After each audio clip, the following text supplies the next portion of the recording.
Buenas noches desde Madrid. ჩემპიონთა ლიგა მშვიდობის ფეხბურთის ფანები. ჩემინება რომ იყოს შავი ფერიც თეთრი იქნებოდა. უთხრა ერთხელ ელ კაპიტანმა თავისი შვილის ხატვის მასწავლებელს. სიმბოლურია რომ ლეგენდარული რაულ გონსალეს ბლანკოს დაბადების დღემდე ზუსტად 71 დღე და 1 საათია დარჩენილი. ლოს ბლანკოს კი 90 წუთი აქვს რომ კიდევ ერთი ისტორია დაწეროს. კარები იკეტება, შემდეგი სადგური ჩემპიონთა ლიგის ნახევარფინალია. სადგური სადაც სტუმრები არიან განერები, ეგრეთ წოდებული მეთოფეები. ნახოთ, თოფი შეჭამს მგელს, მგელი თხას თუ თხა ვენახს. აქვე დიდი პატივისცემით მოვიკითხავ არსენალის კახელფანებს. და ამასობაში ანგარიში ერთ-ერთი გამხდარა. კილიან ბაპია ბურთით დღეს მასზე ბევრი რამ იქნება დამოკიდებული. გადააწოდა პასი ვინისიუს, დღეს მასზე ბევრი რამ იქნება დამოკიდებული. რომელსაც პასი მიცა ბელინგემს, ინგლისელზე დღეს ბევრი რამ იქნება დამოკიდებული. ჩაწოდება როდრიგოზე დარტყმა და საჯი მიუთითებს ოფსაიდზე. საჯი რომელზეც დღეს ბევრი რამ იქნება დამოკიდებული. და ბლანკოსი სახიფათო შეტევაზე მიდის. როდრიგო! რატომ არ არის ფეხბურთის კარი 13 მეტრიანი? რა მაგარი გოლი დაკარგა ფეხბურთს. უტევს არსენალია შეიძლება ძალიან სახიფათო იყოს პასი და გოლი. დავიდა გოლი, დაუფასა პასი, მიეცით MVP-ის თასი, უმაღლესი კლასი. გოლ არის, გაიტანა გოლი, გაახარა ცოლი, დაუკარი დოლი და დაფდაფები და ნუფნუფები და ნაფნაფები არიან უკვე სახში თბილად აღარეშინიათ მგლის, რომელიც ამდენი წლის განმავლობაში ატერორებდა და აწიოკებდა ტყეს. ეს დეკლან რაისია. ერთი წამით მსაჯ ხელი აქვს აღმართული და მე მგონი გოლი ვარზე მოწმდება. ეს თამაშგარია.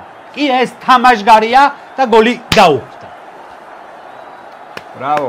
ბრავო, ვარს რომ მათ ინტრიგა არ დაუკარგა და რეალს გასვლის შანსი შეუნარჩუნა. ბრავო.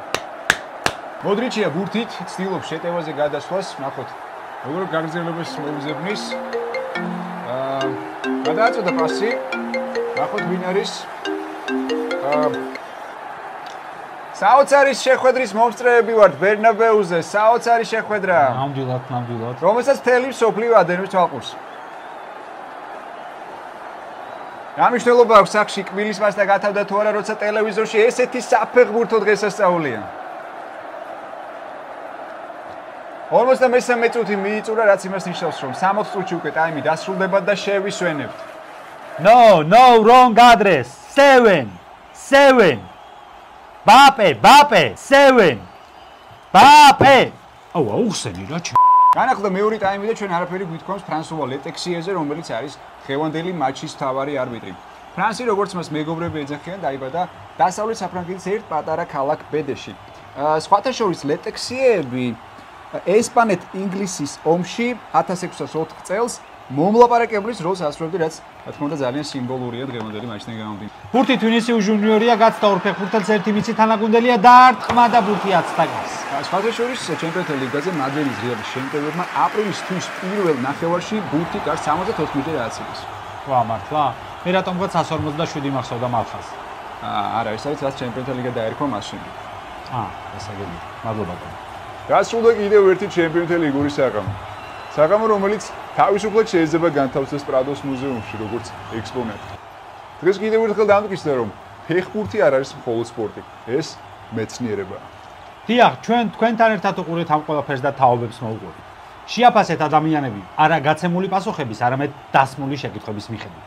16 აპრილს სანტიაგო ბერნაბეუზე მადრიდის რეალი არსენალს უმასპინძლებს. ამ თამაშში გაირკვევა დასრულდება რეალის ჰეგემონია თუ გაგრძელდება პარპაში. თან ბექაო ბერნაბეუზე რეალისგან სასწაულს ველოდებით. ლონდონში 3-0 წაგების შემდეგ ეს ფაქტობრივად შეუსრულებელი მისიად მოსჩანს. თან ტომ კრუზიც არ გვყავს. თუმცა რეალს მსგავსი მისიები ტომ კრუზის გარეშეც შეუსრულებია. შეხვედრამდე რეალის გულშემატკივრებში გამოკითხვა ჩატარდა და ფანების 35%-ს ჯერა, რომ რეალი დააკამბეკებს. მე მართალია ამ გამოკითხვაში მონაწილეობა არ მიმიღია, თუმცა ამ 35%-ში მეც შევდივარ და იმედი მაქვს ის 11 მაყურებელიც, რომელმაც ერთი კვირის წინ ლონდონში არსენალის წინააღმდეგ ითამაშა.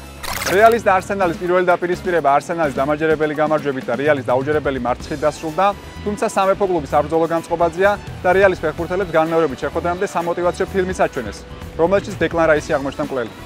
შოფერ ჰოფერთან ერთად გაგაცნობთ გუნდების სტატისტიკას. ჩემპიონთა ლიგაზე არსენალი და რეალი სამჯერ შეხვდნენ ერთმანეთს, ორჯერ არსენალმა მოიგო, ერთი მატჩი კი ფრედ დასრულდა. ჩემპიონთა ლიგის მიმდინარე სეზონში რეალი თამაშის საშუალოდ 6 ჯერ უტყამს კარში. არსენალი კი 7 ჯერ ჯარიმდება. რეალი თამაშის საშუალოდ 6 კუთხურს აწვის, არსენალი კი ერთხელ ხდება თამაშგარეში. ჩემი პროგნოზია კილიან მბაპეს კარში დარტყმების მეტი.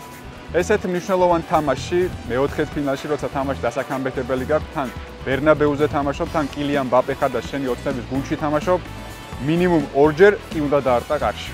დღეს ცოტა მადრიდულ პროგნოზს შემოგთავაზებ და ჩემი პროგნოზია გოლი მსაჯის მიერ კომპენსირებულ დროში.